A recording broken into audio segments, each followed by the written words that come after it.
Bienvenidos. En esta ocasión voy a explicarles dos ejercicios en los que veremos la realización de un intervalo de confianza para la media cuando no se conoce la desviación estándar poblacional sigma.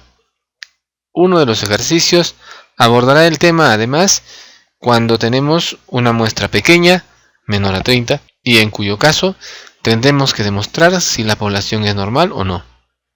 El segundo ejercicio añade el tema de la interpolación cuando se trata de que en los datos tenemos unos grados de libertad que no se presentan en las tablas y por lo tanto estamos forzados a averiguar estos valores en las tablas mediante interpolación. El primer ejercicio nos habla de una empresa que produce pinturas. Estas están hechas a base de zinc y ha sido añadido un polímero reciclado de la industria del neopreno y por lo tanto hay que probar si esto es efectivo para aumentar la resistencia a la corrosión. Se hacen pruebas con 15 piezas, lo que nos da los datos que están en la tabla al lado derecho, y nos piden probar justamente si es que el nivel de resistencia a la corrosión ha mejorado, ya que se tiene conocimiento de un tiempo actual de 165.8 horas antes de que se produzcan rastros de corrosión. Primero acudimos a hacer un resumen de los datos. Lo primero que encontramos es que tenemos una muestra pequeña y por lo tanto nos preguntamos si la población será normal. Tenemos los 15 datos aquí y con ellos haremos una pequeña averiguación de datos atípicos para saber si la población puede ser titulada de normal o no. El cálculo que vamos a realizar necesita de los cuartiles 1 y 3. Para ello ordenamos los datos de menor a mayor y procedemos a encontrar el valor de los cuartiles. En realidad lo que queremos averiguar es si existen datos atípicos. Para ello hacemos uso del procedimiento expuesto en el libro de Mario Triola, en el que nos dice que para ubicar el lugar del cuartil primero debemos ubicar el lugar del percentil correspondiente multiplicando el número de datos por el porcentaje o percentil asociado al cuartil que estamos buscando. En este caso, como buscamos el cuartil 1, el percentil asociado es 25%. Así que para encontrar el lugar del percentil 25 multiplicamos 15 por 0,25 y esperaremos a ver el resultado. Si el resultado en este caso resulta ser un resultado entero, nos dice Mario Triola, por ejemplo, que nos resulte un entero como el 4, entonces buscaremos el valor que está en el cuarto lugar y lo promediaremos con el que está en el quinto, es decir, con el inmediato superior. Y así encontraremos el valor del cuartil 1. En el caso que resulte un valor con decimales, entonces redondearemos hacia el entero inmediato superior y entonces si resulta que sale 4,25, por ejemplo, nosotros redondearemos a 5 y diremos que el cuartil 1 está en el quinto lugar y será entonces este de aquí.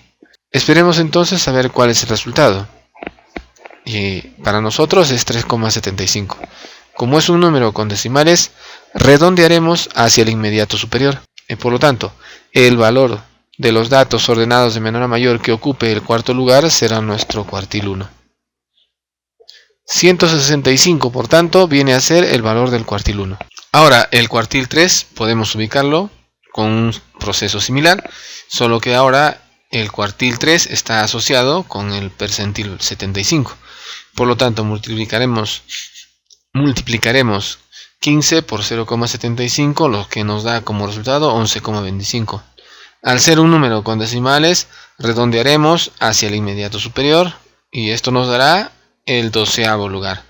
Por lo tanto, en el 12º lugar encontramos el cuartil 3, 172.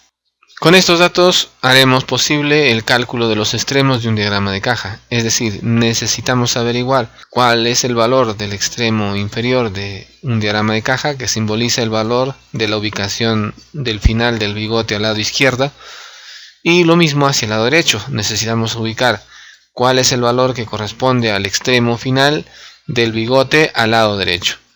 Entonces, con los valores del cuartil 1 y del cuartil 3 averiguaremos estos límites. Dentro de estos límites se dice que están todos los valores que pertenecen a una distribución normal correspondiente a estos datos.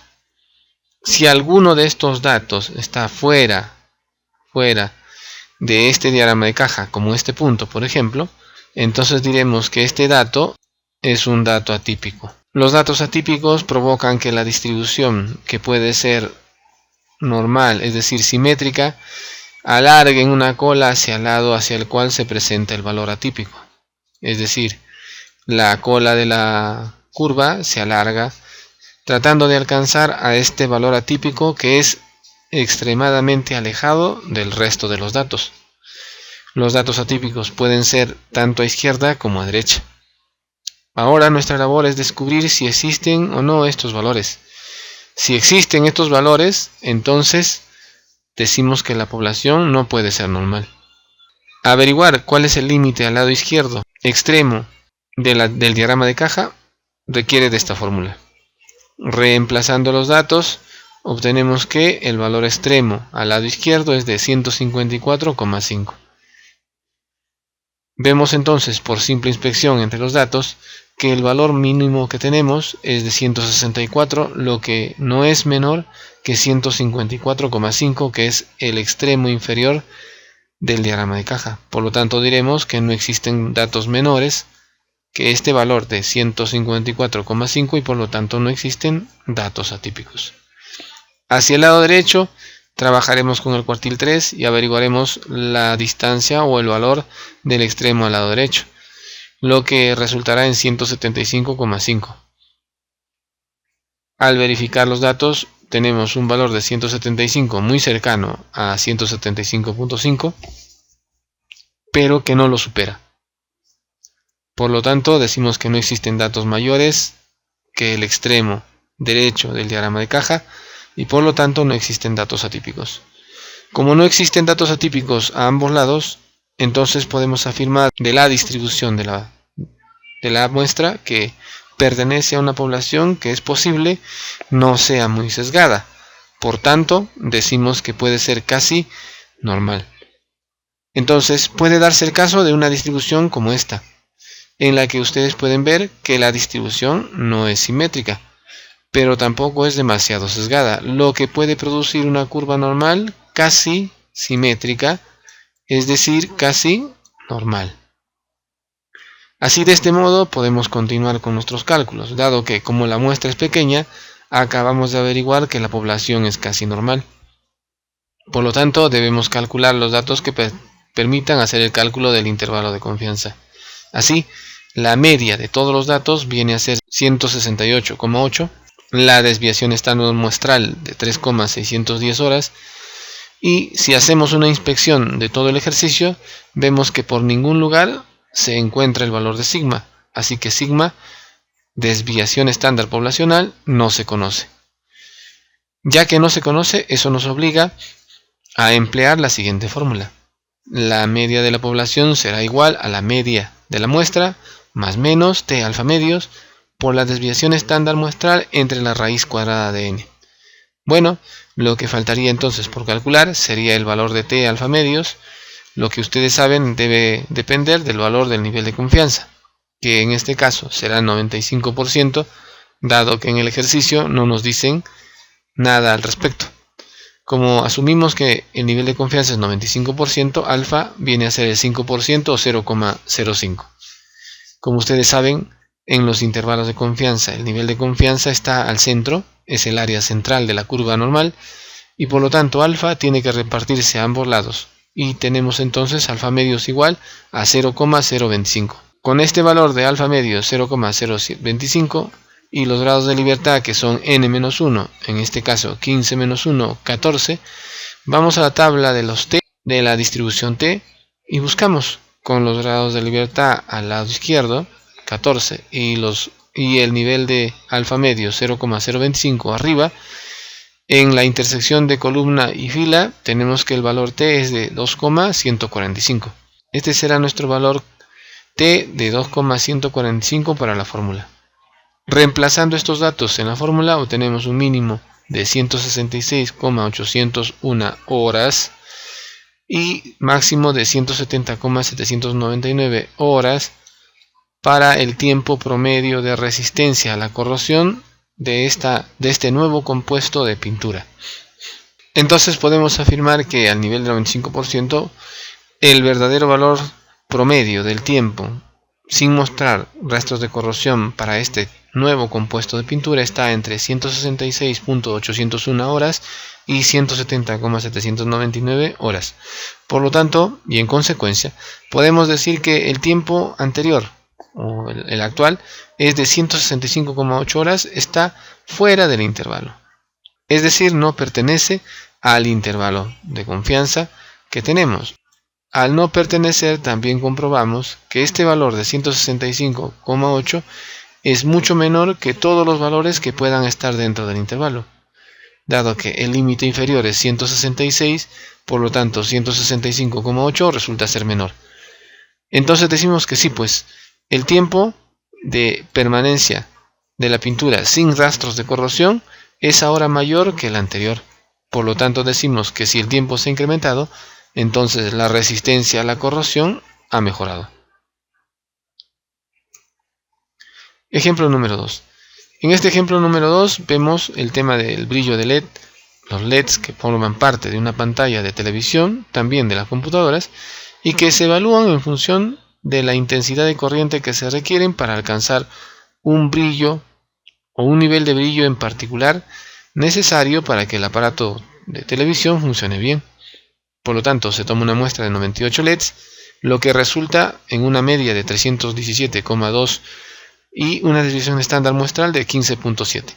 Nos piden encontrar un intervalo de confianza en microamperios para un intervalo del 99% sobre la corriente media requerida. Vamos a asumir, según nos dice acá, que la población no es muy sesgada, es decir, debe ser que es casi normal.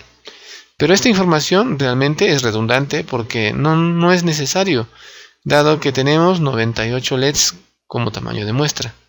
Por lo tanto, como tenemos 98 LEDs como tamaño de muestra, esto es mayor que 30, no necesitamos que nos digan que la población es muy sesgada, dado que entendemos que se cumple el teorema del límite central. Es decir, esta muestra que tengo de 98 LEDs resulta ser parte de muchas muestras cuyas medias tienen distribución normal. Así que podemos continuar con nuestros cálculos sin mayor problema. La media que nos dan en la muestra es de 317,2 microamperios y su desviación estándar de 15,7 microamperios. Ahora bien, si inspeccionamos el problema, veremos que sigma no se encuentra por ningún lugar, así que se desconoce el valor de sigma.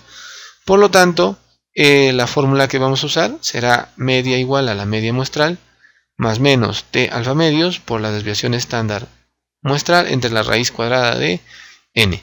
Necesitamos entonces el valor de t alfa medios, lo que entonces requiere del nivel de confianza, que es 99%, y alfa 0,01, lo que tiene que dividirse entre 2, ya saben que el nivel de confianza está al centro, y alfa se reparte a ambos lados y tenemos alfa medios igual a 0,005. Con este valor y grados de libertad 97, vamos a la tabla de los t's y encontramos que con un nivel de significancia de 0,005 alfa medios, pueden existir dos resultados, dado que no existe 97 grados de libertad, sino más bien 99 y 100. Por lo tanto, recurriremos a un proceso de interpolación para averiguar el verdadero valor de t alfa medios, que corresponda a 97 grados de libertad. Por ello decimos lo siguiente: con 90 grados de libertad resulta un valor de t de 2,632. Con un valor de 100 grados de libertad, el t vendría a ser 2,626. Pero nosotros requerimos el valor de t para 97 grados de libertad. Por lo tanto, ahora sí aplicaremos nuestra interpolación diciendo lo siguiente: vamos a restar t menos 2,632 y llamaremos a esto a minúscula, a la diferencia suscitada, y luego restaremos 97 menos 90 y será a mayúscula. La diferencia entre 2,626 y 2,632 será b minúscula, y la diferencia entre 100 y 90 será B mayúscula, lo que dará lugar a una proporción A es a A como B es a B. Y reemplazando las diferencias tendremos que la primera, A t menos 2,632, se dividirá entre 97 menos 90. Luego B minúscula es 2,626 menos 2,632 entre B mayúscula, que es 100 menos 90. Despejando de aquí, tenemos que t vale 2,628. Nuestro t alfa medios, por tanto, será este valor, 2,628. Con esta información cumplimos con reemplazarla en la fórmula y encontramos un mínimo de 313,322 microamperios y un máximo de 321,36 microamperios. Por lo tanto, podemos decir que a nivel del 99% de confianza, el valor verdadero de la intensidad de corriente media requerida está entre 313,032 microamperios y 321,368 microamperios. Bueno, entonces, acabamos de ver dos ejercicios, uno de los cuales hace uso de una prueba de normalidad, dado que la muestra es pequeña, menos de 30, y en el segundo caso no requerimos hacer esa prueba porque la muestra es mayor a 30, ¿no? Y no se conoce en ambos casos la desviación estándar poblacional sigma. Por lo tanto, en ambos utilizamos esta fórmula con el valor de t alfa medios y el valor de la desviación estándar muestral. Los grados de libertad nos obligan en este segundo ejercicio a hacer una interpolación para lograr el verdadero valor de t alfa medios.